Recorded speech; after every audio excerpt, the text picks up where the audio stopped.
kami berdiri dengan menyanyikan lagu pembukaan.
Saudara-saudara sekalian, umat yang terkasih, khususnya anak-anak 14 anak calon pemimpin pertama yang terkasih, juga orang tua mereka. Selamat pagi mereka dalam.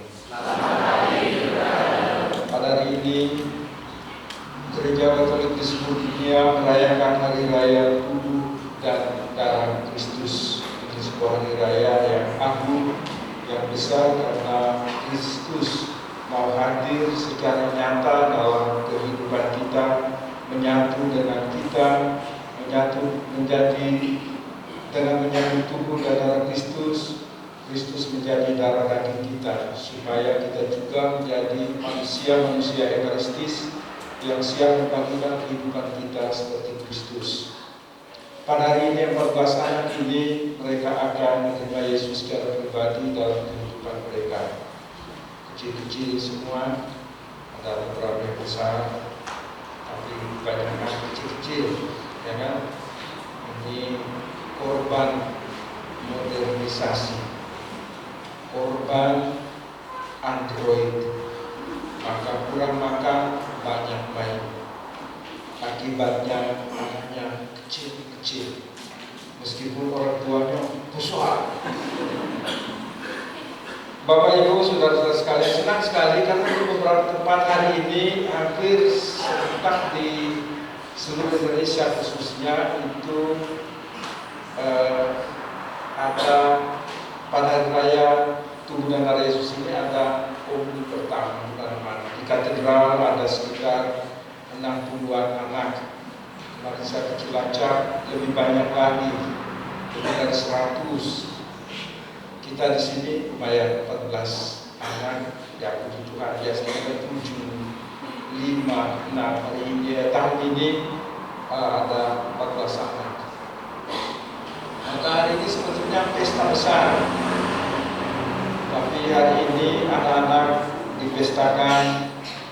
Saya tidak tahu besar atau kecil, tapi ada pesta untuk mereka. Kenapa? Karena hari ini mereka secara khusus menerima Yesus secara pribadi dalam kehidupan mereka. Selama ini mereka tentukan begitu, dan pada hari ini mereka boleh memperolehnya. Saudara-saudara sekalian yang terkasih dalam Tuhan, agar kita semua pantas dan layak merayakan peristiwa penyelamatan ini, mari kita berlutut rendah di hadapan Tuhan, mengakui dan menyesali segala kerampuhan, kelemahan, kekurangan, dan dosa-dosa kita. Saya mengaku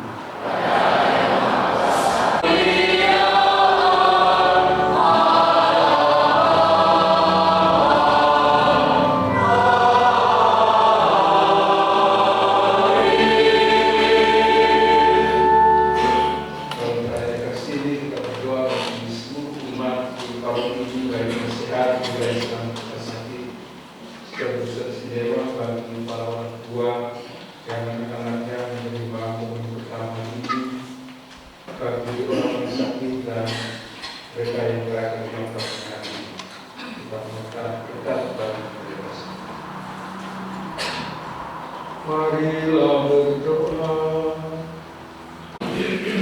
Anak-anak liriknya dilakukan, lalu kita waktu lalu.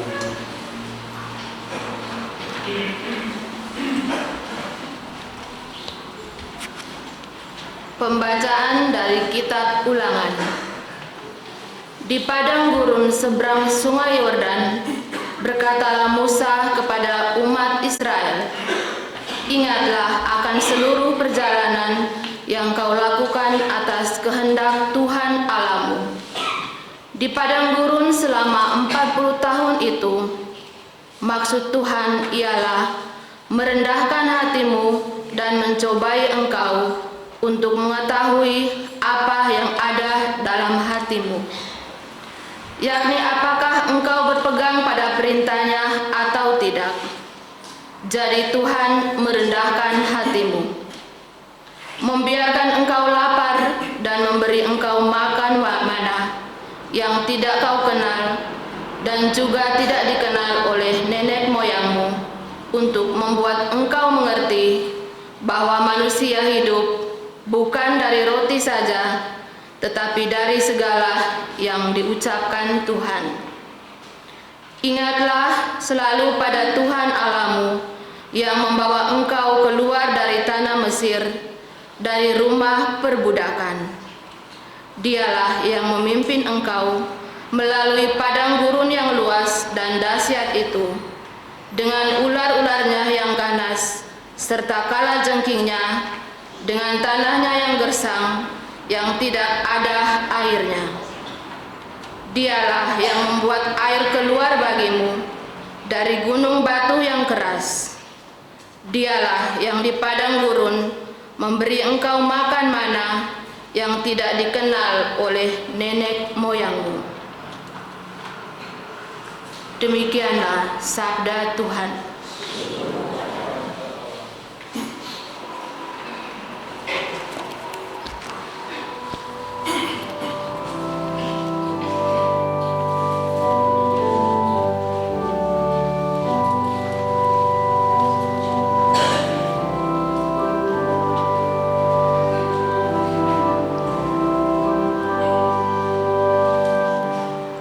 Pujilah Tuhan, hai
dari surat pertama Rasul Paulus kepada jemaat di Korintus.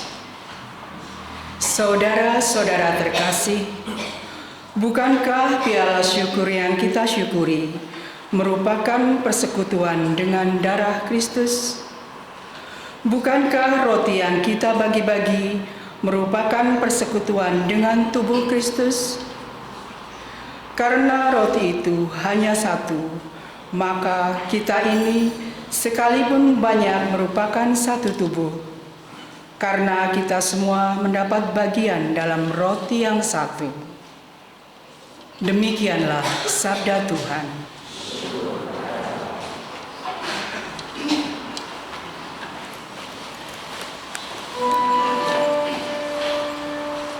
Sion puji penyelamat, Sang Pemimpin dan Gembala, dalam kidung pujian. Pujilah sekuat hati, karena Dia melampaui. Puji dan kau lambungkan hari ini yang tersaji, roti hidup yang dipuji, sumber hidup yang kekal. Itulah yang dihidangkan bagi para rasul Tuhan, tak perlu diragukan. Lihat roti malaikat jadi boga pelihara, sungguh itu roti putra, anjing jangan diberi. Inilah yang dilambangkan waktu Ishak dikurbankan, domba Paskah disajikan, dan mana dihujankan. Yesus roti yang sejati, Kau Gembala murah hati, selalu lindungilah kami, dan tunjukkan pada kami bahagia yang kekal. Dikau Allah Maha Kuasa, bimbing kami insan fana, undang kami dalam pesta, dan jadikan kami warga umat kudus bahagia. Amin. Haleluya.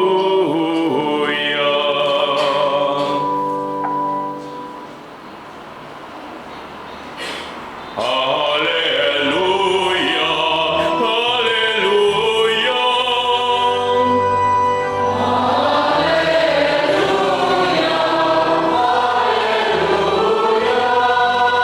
Akulah roti hidup yang telah turun dari surga, sabda Tuhan. Jikalau seorang makan dari roti ini, ia akan hidup selama-lamanya.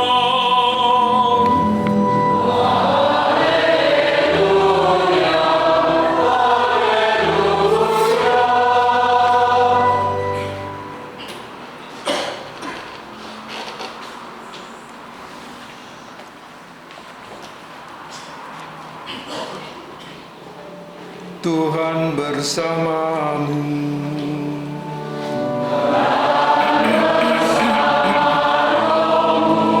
Inilah Injil Yesus Kristus menurut Yohanes.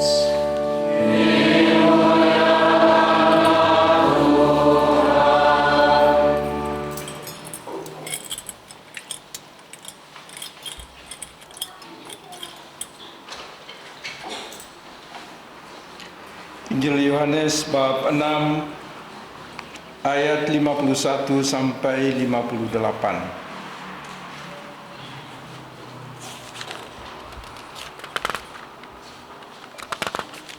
Sekali peristiwa Yesus berkata, "Akulah roti hidup yang telah turun dari surga. Jikalau seorang makan dari roti ini akan hidup selama-lamanya, dan roti yang kuberikan itu ialah dagingku yang akan kuberikan untuk hidup dunia." Orang-orang Yahudi bertengkar antar sesama mereka dan berkata, "Bagaimana ia ini dapat memberikan dagingnya kepada kita untuk dimakan?"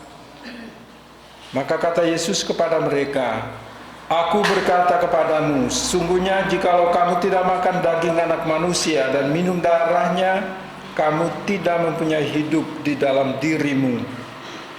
Barang siapa makan dagingku dan minum darahku, ia mempunyai hidup yang kekal, dan aku akan membangkitkan dia pada akhir zaman. Sebab dagingku adalah benar-benar makanan dan darahku adalah benar-benar minuman. Barang siapa makan dagingku dan minum darahku, ia tinggal di dalam aku dan aku di dalam dia. Sama seperti Bapa yang hidup mengutus aku dan aku hidup oleh Bapa, demikian juga barang siapa yang memakan aku akan hidup oleh aku. Inilah roti yang telah turun dari surga, bukan roti seperti yang dimakan nenek moyangmu dan mereka telah mati. Barang siapa makan roti ini, ia akan hidup selama-lamanya." Demikianlah sabda Tuhan.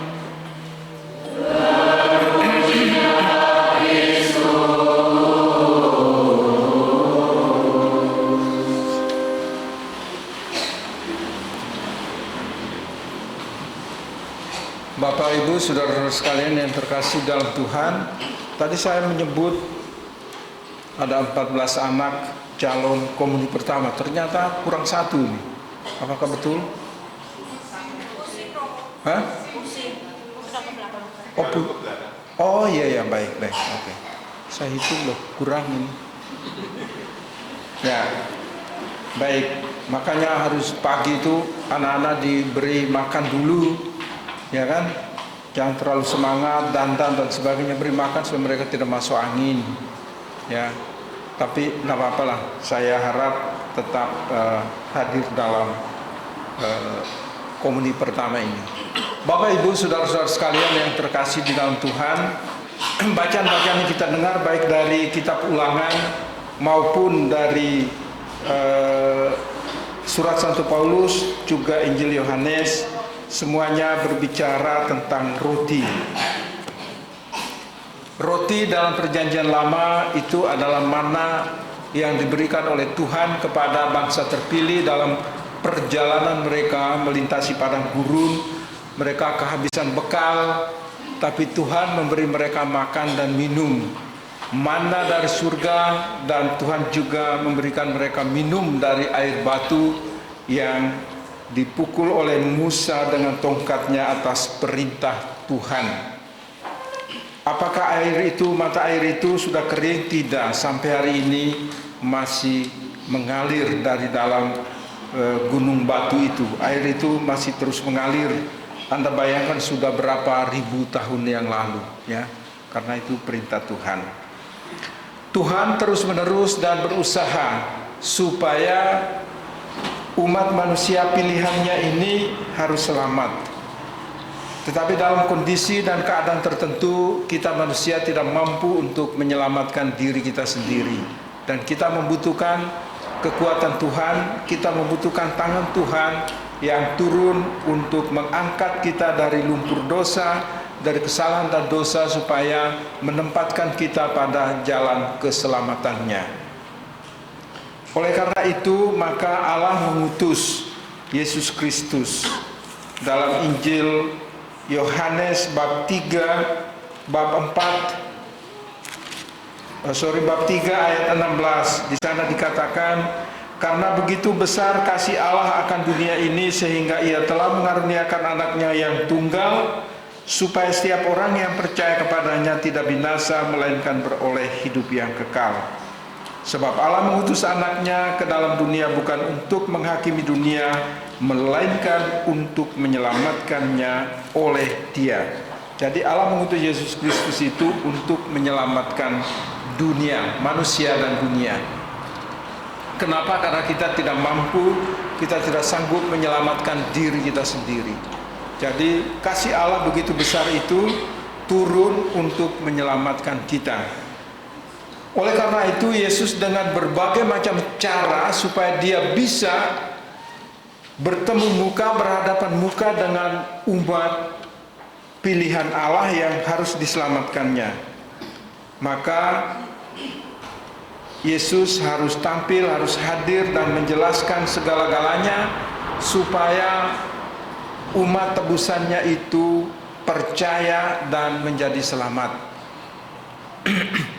Kenangan yang paling terakhir dari seluruh rangkaian peristiwa sebelum perayaan Paskah adalah perjamuan malam yang terakhir.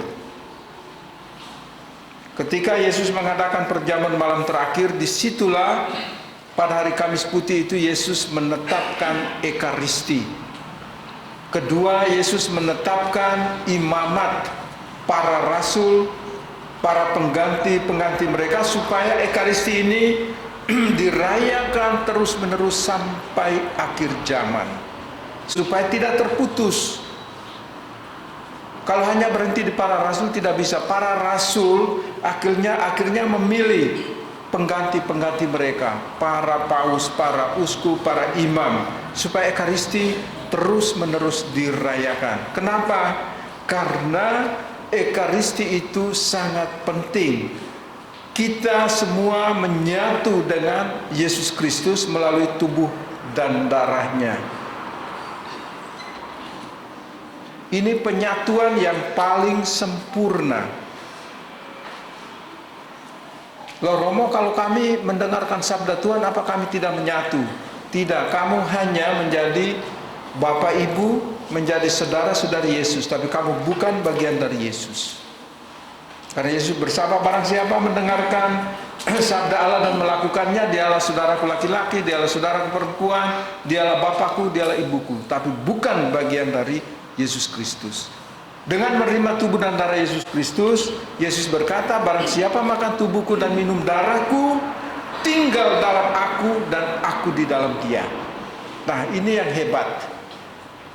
Yesus meninggalkan kenangan yang sangat hebat supaya kita tetap bersatu dengan Dia. Dengan menyambut tubuh dan darah Kristus, kita itu menjadi bagian dari Yesus Kristus. Maka seharusnya yang kita hadirkan itu seperti kata Santo Paulus dalam bacaan yang kedua, kita harus menghadirkan persatuan, kita harus menghadirkan persekutuan. Roti itu satu. Ya. Walaupun kita ini banyak, tapi kita makan dari roti yang satu itu. Bukannya roti yang ini, yang satu ini. Ya, roti adalah Kristus sendiri. Kristus itu satu. Maka kita biarpun banyak disatukan oleh Kristus. Jadi bukan soal ini. Loh, rotinya kan banyak itu Romo.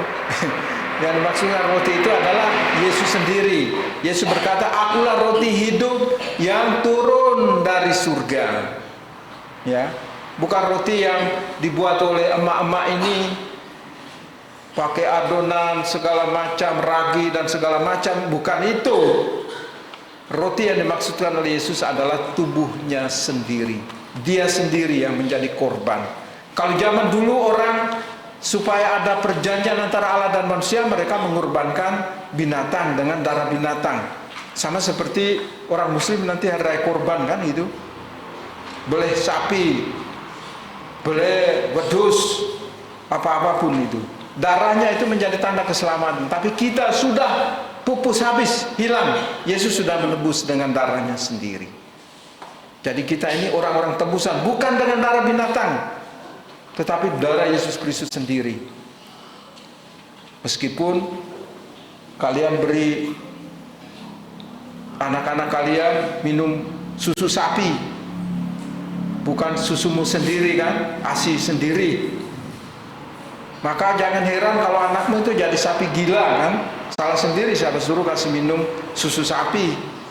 Jangan nendang sana nendang sini, enggak usah kaget dong, salah sendiri. Ada yang dibesarkan dengan susu sapi apa susu kambing Ottawa misalnya.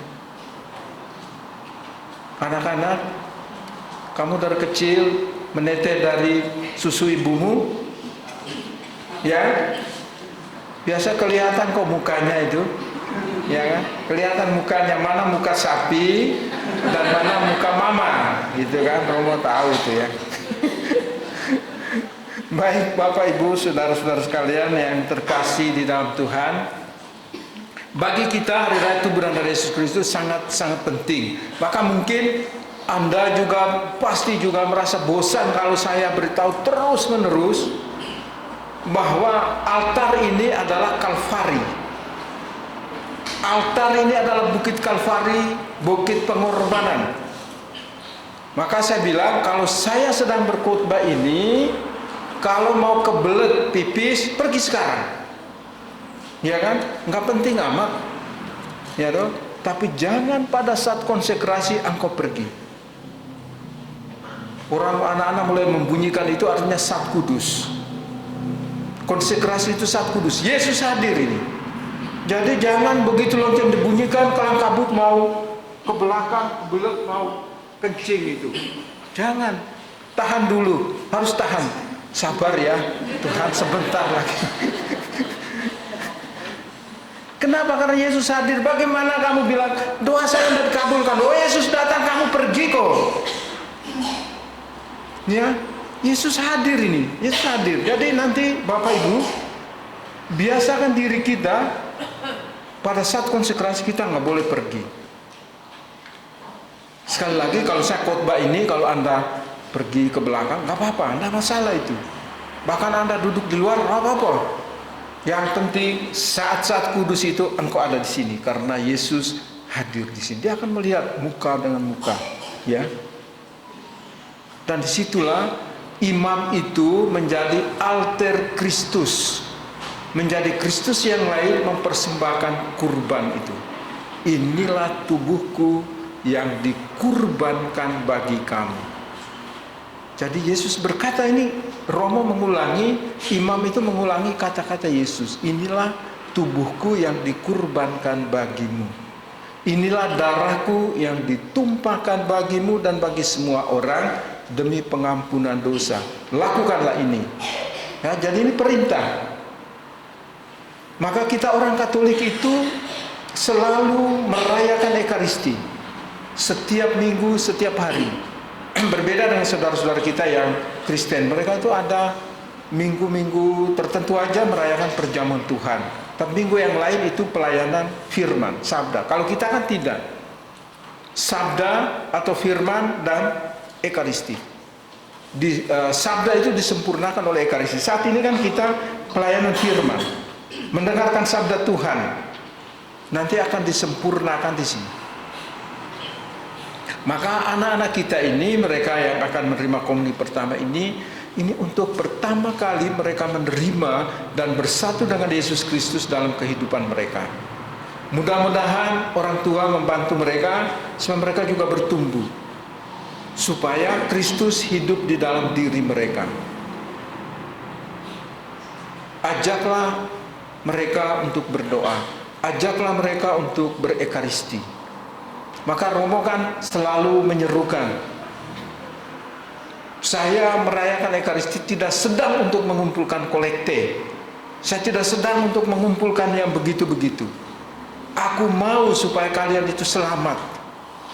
Aku mau supaya kamu itu bersatu dengan Yesus Kristus. Maka Romo bilang, kalau kamu tidak sempat di sini, silakan pergi ke Kaliori jam 9. Kalau itu pun tidak sempat, di Karangrawu jam 4. Kalau itu juga kamu tidak sempat, di katedral jam 5 sore ada. Jangan tinggalkan Ekaristi pada hari Minggu. Kalau harian kamu sudah tidak sempat, seminggu sekali kamu harus menerima Yesus, supaya kamu tetap bersatu dengan Yesus. Nah, ciri-ciri orang yang bersatu dengan Yesus adalah memelihara persatuan baik di dalam keluarga maupun di dalam kehidupan umat dan kehidupan masyarakat. Kita harus memelihara persatuan itu. Kalau kita bersatu dengan Yesus Kristus, maka seharusnya tadi misalnya agak tersendat sedikit Mazmur tanggapan misalnya. Tapi apakah mereka yang berdiri di sini mau membantu? Enggak ada.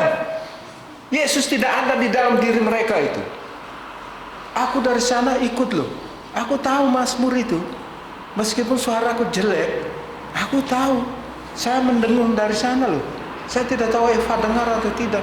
Tapi mereka yang di sini diam aja. Padahal mereka tahu ini Kristus saat itu tidak ada di dalam diri mereka. Maaf. Andai kata Kristus ada dalam diri mereka, kamu akan datang mendekati dan pasti bisa. Nah, mulai hari ini bertobat. Kita semua ini ya, kita semua harus bertobat supaya ada yang dalam situasi seperti harus ditolong, harus dibantu, jangan biarkan orang tenggelam sendiri, gitu loh. Nyanyi sendiri dan nyanyi di hadapan banyak orang kan beda. Ini salah satu contoh paling sederhana, real. Tuhan mau menunjukkan hari ini, Romo Niko, umatmu itu belum memiliki aku. Jadi bukan hanya bersatu, tapi kita harus saling membantu, saling menolong, saling menopang. Jadi dalam hal seperti itu, lain kali kalau ada yang seperti itu, bantu, harus bantu. Apakah kamu malu kalau tampil 2 orang? Nggak usah malu. Itu bantuan yang paling real, tanda bahwa kita itu bersatu dengan Kristus. Dalam lingkungan-lingkungan juga Anda harus begitu. Nanti ada pengurus lingkungan yang baru. Pada penghujung bulan ini, minggu terakhir dari bulan ini, Romo akan melantik pengurus lingkungan dan stasi. Kenapa? Karena mereka ini juga akan membantu Romo dan DPP untuk menyatukan umat. Jadi tidak boleh ada yang menggunting dalam lipatan atau seperti duri di dalam daging sendiri. Semua harus mengarah ke persatuan. Ketika kita menghayat bahwa Kristus ada di dalam diri kita masing-masing, masa kan kita bawa perpecahan, peperangan, pertengkaran, perselisihan? Ini yang dicela oleh Yesus. Maka apapun keadaan kita, mari Bapak Ibu Saudara-saudara sekalian, senang sekali tahun ini komuni terbanyak. Komuni terbanyak. Tahun lalu kalau nggak salah, itu juga krisma terbanyak. Selama saya di sini, sebelumnya kan saya nggak tahu. Selama saya di sini, ini komuni terbanyak. Biasanya kan 5, biasa 6, syukur-syukur kalau 7. Ini 14. Puji Tuhan. Kemudian krisma yang lalu, uskup bilang kali ini baru tanganku pegel karena ada 40 sekian ya, saya lupa tapi sekitar itu ya Pak Bas ya, 40 sekian. Biasanya kan cuma 7 orang, 8 orang, kali ini 40 orang. Ya puji Tuhan juga ya, karena dibantu oleh corona kan. Dibantu oleh corona, kita rentang waktu cukup lama ya, lumayan lah. Bapak Ibu Saudara-saudara sekalian yang saya cintai dalam Tuhan, maka mari kita tetap yakin dan percaya, kita diingatkan dan sadarkan bahwa Kristus yang kita imani itu hadir ada di dalam diri kita masing-masing lewat roti yang kita terima setiap hari atau setiap minggu atau setiap ada kesempatan perayaan Ekaristi. Oleh karena itu, dari hati yang tulus, Romo mohon agar lingkungan-lingkungan mulai menjadwal kembali misa-misa lingkungan. Kenapa? Karena pandemi ini sudah lewat. Kita kan sebulan sekali ada misa lingkungan. Selama pandemi kita stop. Ayo mulai lagi, supaya apa? Supaya rasa persaudaraan, rasa persatuan, kerukunan di dalam lingkungan itu tumbuh kembali, Bapak Ibu sekalian. Santo Yosef sudah mulai beberapa hari yang lalu, ya. Hari apa? Hari Kamis. Santo Yosef sudah mulai, meskipun belum dilantik. Enggak apa-apa tuh. Misa kan tidak perlu pelantikan. Kalau misa lingkungan, saya harap lingkungan Yosef, Maria, Albertus, Karangrawu juga loh mereka itu. Jangan dikira tidak ada, mereka itu harinya itu hari sakti mereka itu hari Kamis.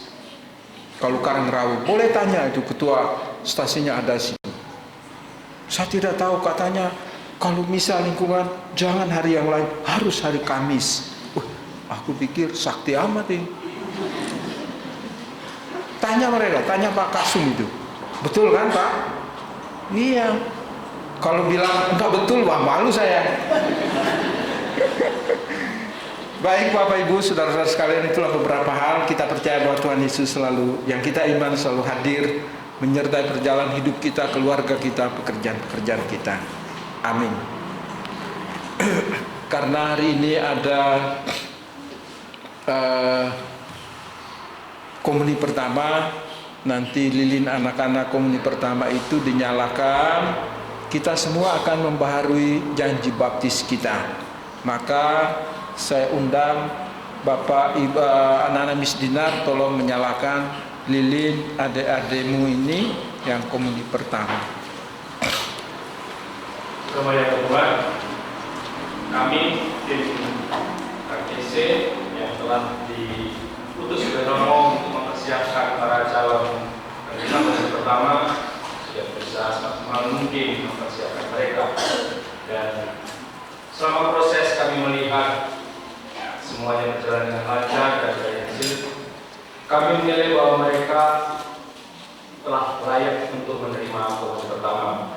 Oleh sebab itu, kami mohon kepada Romo agar mereka diperkenankan untuk menerima komuni pertama pada hari ini, hari Minggu, hari Raya Tubuh dan Darah Kristus. Terima kasih.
Demikian pula sesudah perjamuan Yesus mengambil piala. Sekali lagi dia mengucap syukur kepadamu, memberikannya kepada murid-muridnya seraya berkata, terimalah dan minumlah kamu semua.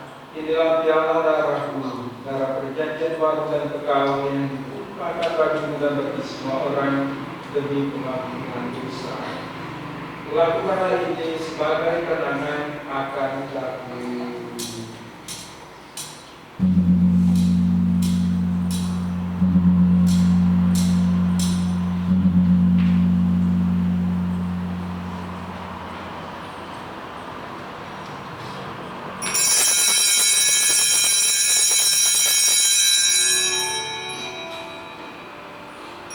Marilah mewartakan misteri iman kita.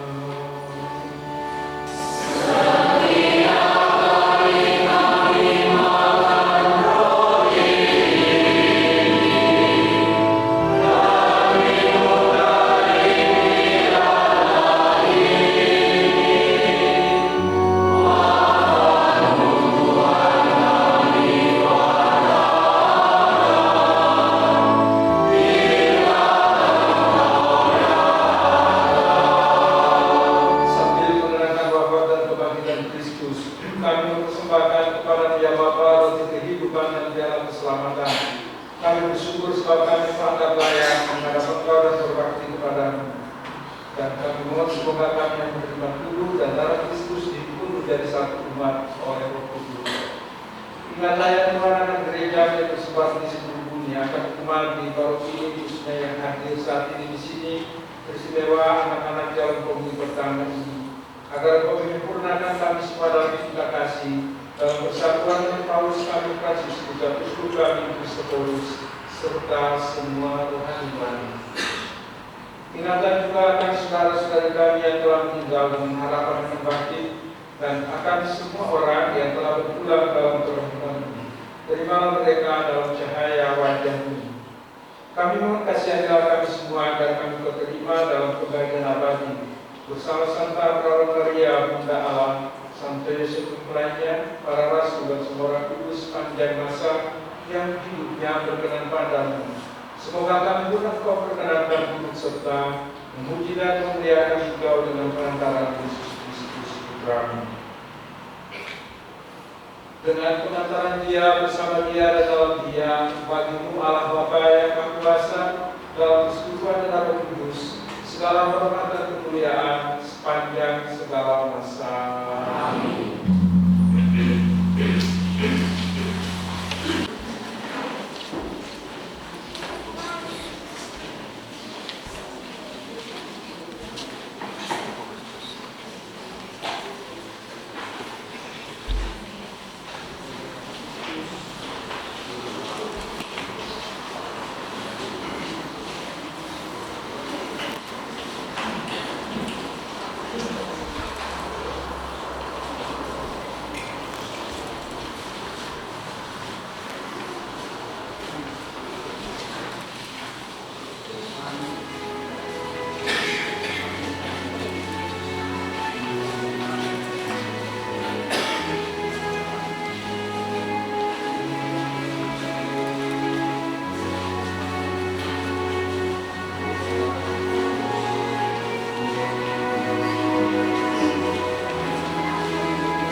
dan para petani selalu dilindungi di luar